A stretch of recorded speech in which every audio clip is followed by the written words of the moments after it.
As with many things in life, it seems that the situation with the VoiD glitch and digital extremes is not as clean or clear-cut as I would have liked. Some new information came to light, annoyingly enough, while I was finishing up my previous video, which you can check out if you want my opinions on the events previous to now, that does significantly weaken VoiD's own position. On another Reddit thread posted by user 0MegaZX, titled "Open Letter to Digital Extremes Rebecca," another response was posted by Rebecca, of which the key piece of information is a link to a comment by VoiD Glitch themselves on their AMA thread.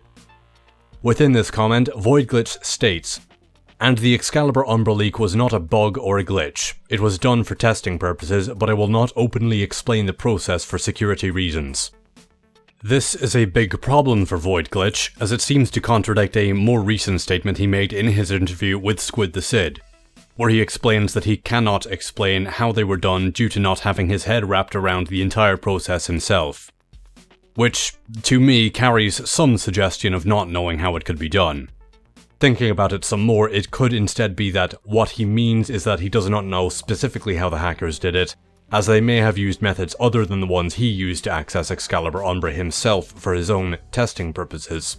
But his statement does strongly suggest that he had gotten access to it in the past.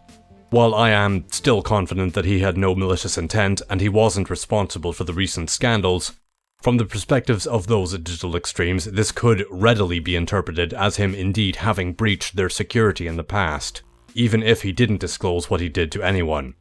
Another problem is that he did not disclose it to anyone, including digital extremes themselves. The people working there probably would have taken a vested interest in information that could help them close a potentially large vulnerability. In that regard, it could be thought by them that VoiD implicated himself in the situation through inaction. This is extremely upsetting because I still stand by him, but to quote Reddit user Val, he really shot himself in the foot with this one. At this point, barring further developments, this does swing things against him in a big way, and he may not be allowed to return to data mining in Warframe as a result. It also means that I will be apologizing for some of my earlier statements to Rebecca herself for my critical response to her initial statement, given that it seems Digital Extreme's concerns, at least from their perspective, are potentially valid. So, sorry Rebecca. This does not mean I am entirely siding with Digital Extremes in this situation, however, as I still feel like using a legal letter to silence VoiD Glitch was overkill and wholly unnecessary. I'm sure there were better ways to handle this without resorting to threats of legal action as they did, but given my current state of uncertainty on their previous contact, I don't know if this came out of the blue for VoiD or if they did contact him previously. The legal letter, at least what we know of it based on VoiD's excerpt, may also be poorly written, based on a response by Reddit user Chimera Cartel, citing potential financial damages as a very weak claim. Not knowing much about law myself, I cannot speak to the actual accuracy of this, but it does seem like a bit of a nebulous claim. I also question their update methods if things that are such a big deal to them are routinely pushed out to the public client.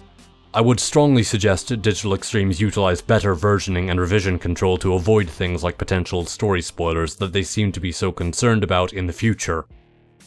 In any case, this does leave the #FreeVoidGlitch camp on a rather weaker ground than I thought we had, given VoiD's own admissions to having knowledge regarding methods to hack Umbra and Prime Streamline in, and apparent lack of trying to wear the white hat and warn Digital Extreme staff about the possibility.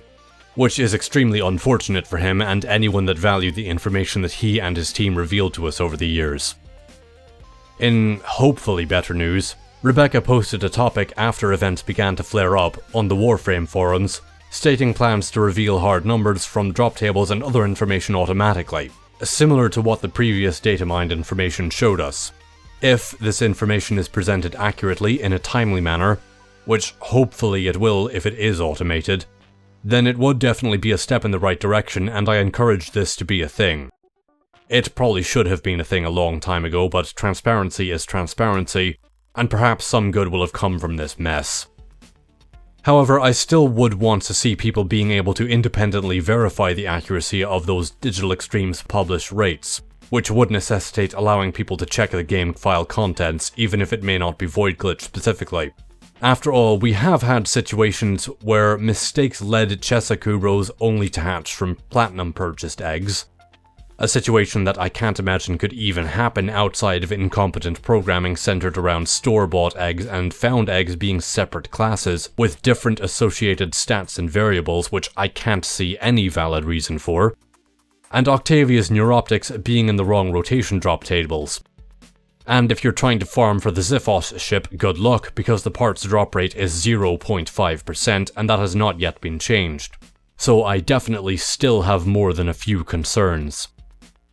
In any case, it will be worth keeping an eye on things to see how they continue to develop, but this has struck some rather grim notes for VoiD Glitch.